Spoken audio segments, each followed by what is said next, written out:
মাহমুদুল্লাহর 50-তে লড়াকু সংগ্রহ বরিশালের। খুলনা টাইগার্সের হয়ে বল হাতে নিয়ে ইনিংস ওপেন করেন মেহেদী হাসান মিরাজ। নতুন বলে ইনিংসের দ্বিতীয় ও তৃতীয় বলে টানা 2 উইকেট তোলে ফরচুন বরিশালকে বড় ধাক্কা দেন টাইগার্স অধিনায়ক। তবে মাহমুদুল্লাহর 50-তে সেখান থেকে ঘুরে দাঁড়ায় বরিশাল। আর শেষ দিকে রিশাদ হোসেনের আক্রমণাত্মক ব্যাটিংয়ে লড়াই করার পুঁজি পেয়েছে ফরচুনরা। চট্টগ্রামে টস হেরে ব্যাট করতে নেমে নির্ধারিত 20 ওভারে 9 উইকেট হারিয়ে 167 রান সংগ্রহ করে বরিশাল।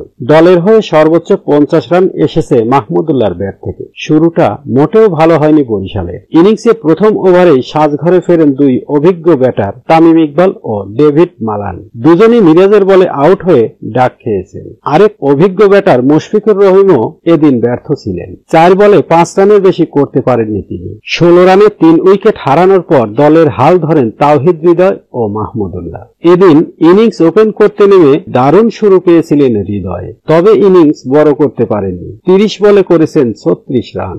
হৃদয় ফেরার পর আরো একবার বরিশালের ইনিংসে ধাক্কা নামে। মোহাম্মদ নবী ও ফাহিম আশরাফ 2 অঙ্ক ছোঁয়ার আগেই সাজঘরে ফেরেন। তাতে 100-র আগেই 6 উইকেট হারিয়ে অল আউটের শঙ্কায় পড়ে ফরচুনরা। তবে রিশাদ হোসেনকে সঙ্গে নিয়ে এবারও দলকে টেনে তোলেন মাহমুদুল্লাহ। শেষ পর্যন্ত 45 বলে 50 রান করেছেন মাহমুদুল্লাহ।